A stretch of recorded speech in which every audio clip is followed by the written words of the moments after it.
It was as sudden as it was brutal and relentless. Ukrainians woke up to find themselves plunged into the midst of war. Explosions and air raid sirens ringing out here in Kyiv and cities across this country as Russia launched a full-scale invasion on multiple fronts in the early hours of this morning.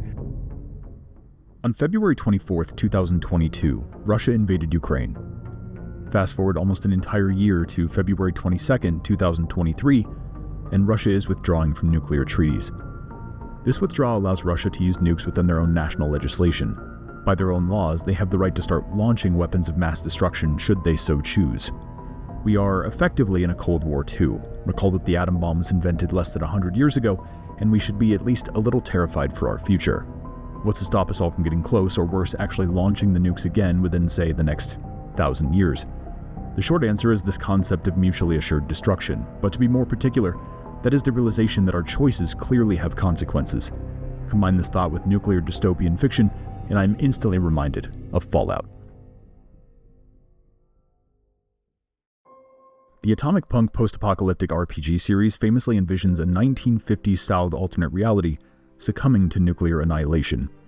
The Great War, as the deathly devastation is titled, lasts a grand total of 2 hours. Every entry is about surviving in this irradiated world, usually hundreds of years after the fact. With this setting, the developers are able to lean into the absurdism of the series and make almost anything feel like it fits. This includes the likes of a suicidal talking tree, "Would you please kill me?"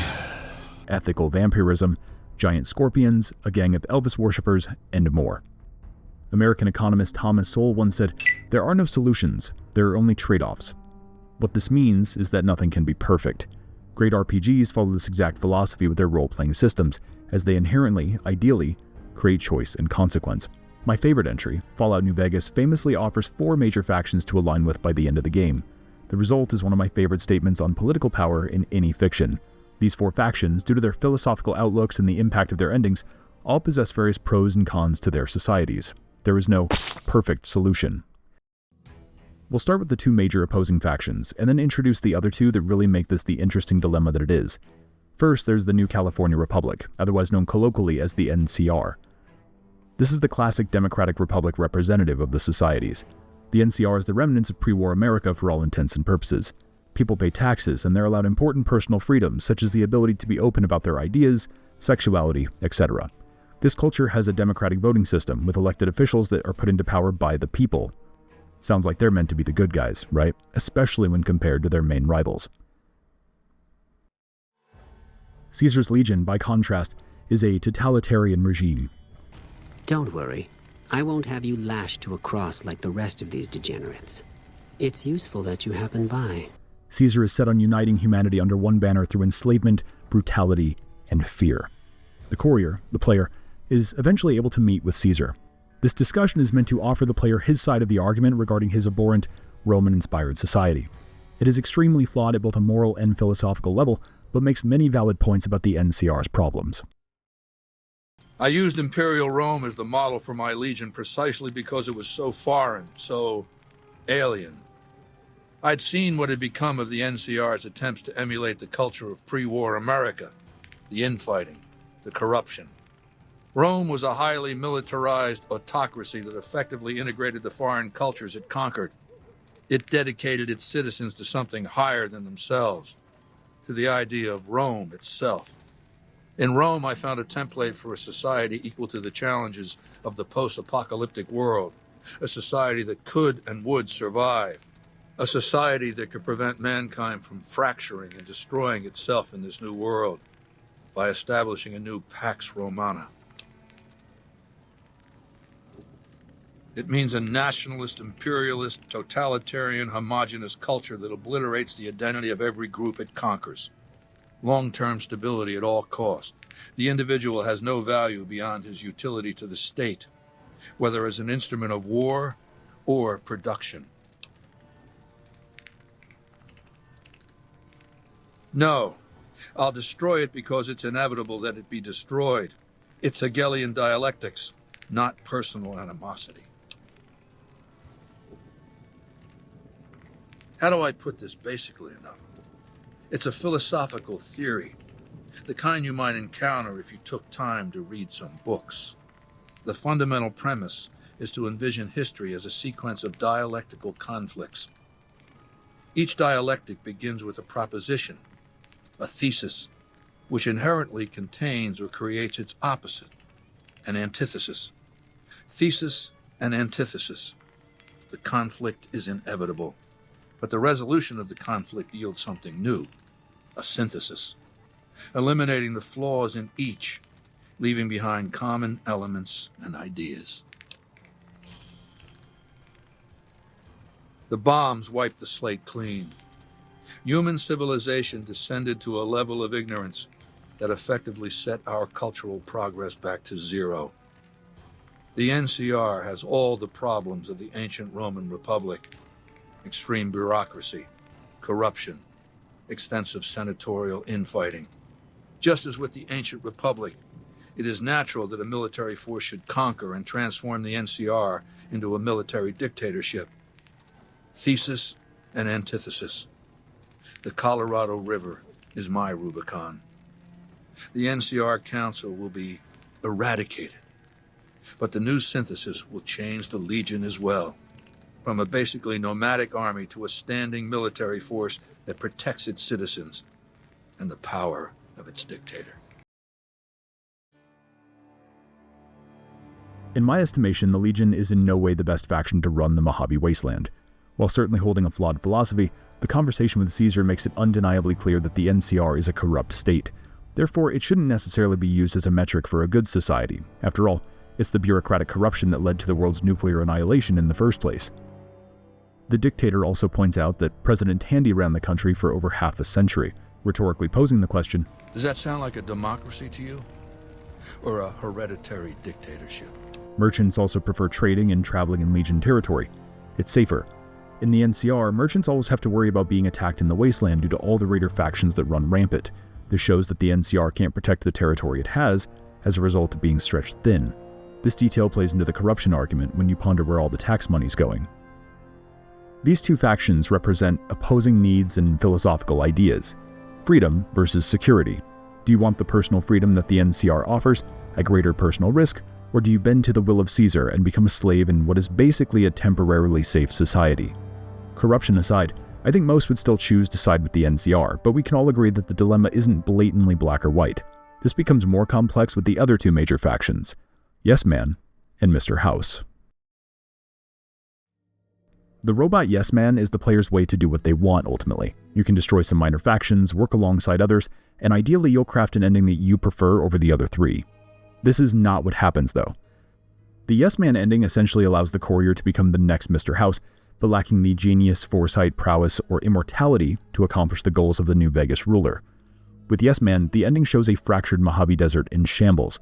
This ending is meant to be the anarchy ending as far as the political spectrum is concerned. That begs the question, who is the seemingly immortal Mr. House? Mr. Robert Edwin House is a fascinating character even by the outlandish standards of the Fallout universe. The genius billionaire was born on June 25, 2020, but the bombs dropped in 2077. The story of New Vegas plays out in the year 2281, making him well over 250 years old. What's more, he runs the New Vegas Strip, enforcing it with an army of robots.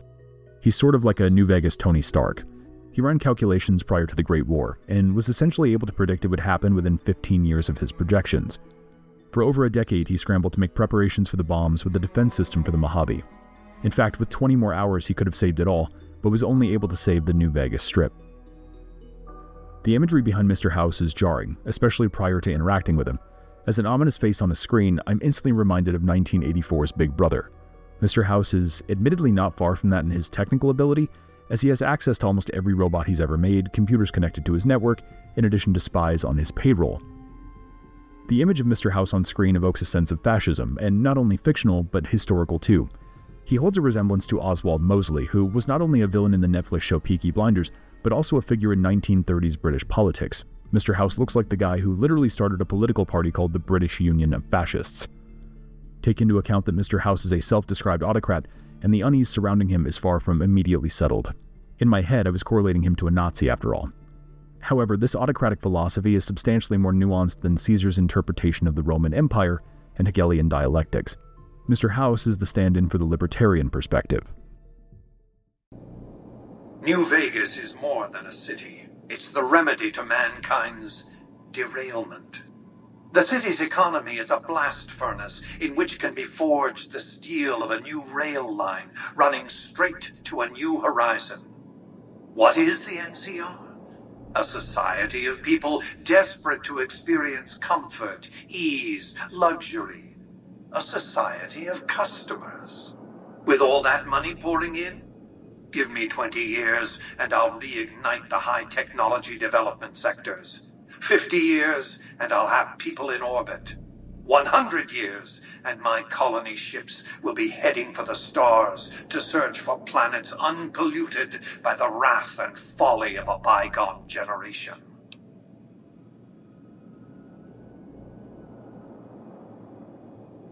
I prefer the term autocrat. I would rule as a chief executive. I would not answer to a board of directors or any other entity. Nothing to impede progress.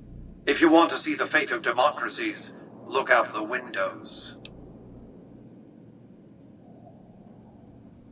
My judgment.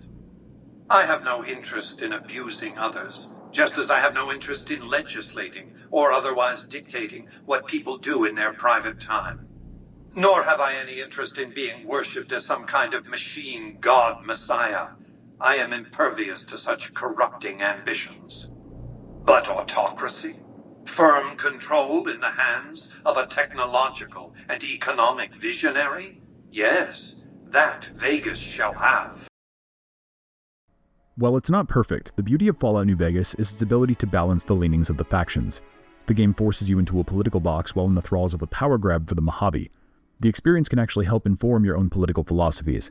Do you choose freedom over security, even if that means added suffering? How far are you willing to take that exactly? More notably, Obsidian's Fallout entry shows that these core outlooks are not solutions. These political philosophies have all been tried before. History will show us that they don't work. Obsidian's intention was to ask the player, do we look to the past or embrace the future? I played New Vegas extremely late, finally beating it on an Xbox 360 in 2023. This was odd, as that happened to be the same summer that Oppenheimer released. It's additionally timely that Oppenheimer released that same year, 2023, as we've seen from the Russia-Ukraine conflict that nuclear annihilation is a distinct possibility again. We continue to look at history, deliberately remain ignorant to our mistakes, and wonder where it all went wrong. The biopic about Robert Oppenheimer is based off of the biography American Prometheus by Kai Bird and Martin J. Sherwin. The Christopher Nolan film starts out with a line on screen inspired from the book that reads, "Prometheus stole fire from the gods and gave it to man. For this he was chained to a rock and tortured for eternity." The aptly named father of the atom bomb created it due to a lack of choice. While testing the bomb, the scientists at Los Alamos Labs thought they might even set off a chain reaction, igniting the atmosphere and instantly vaporizing the world. They still did it. Chances are near zero. Near zero. What do you want from theory alone? The problem was, if the Americans didn't create one, Nazi Germany or Communist Russia would have. After its creation, Oppenheimer was endlessly adamant that the bomb was a mistake. He was convinced he had doomed us all, sealing our fates to certain destruction. When the original test was successful, he famously uttered the words, "I am become death, destroyer of worlds."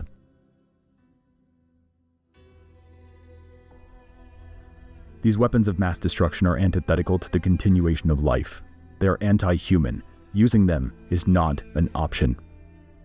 The nuclear reality we will have to face will not be as fun as the Mojave Wasteland. It's a world I'd rather not commit our children to.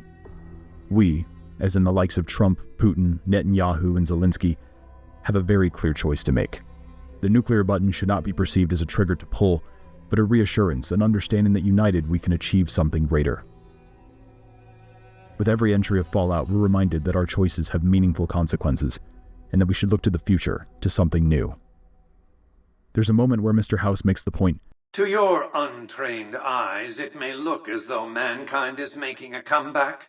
In the NCR, you have something that resembles a nation-state. Savage as it is, in Caesar's Legion, you have an organized society. But neither of these offer a future. They're regurgitations of the past. We should be clutching to that lesson like a vice, and remember the iconic line that the Fallout series is known for. War never changes.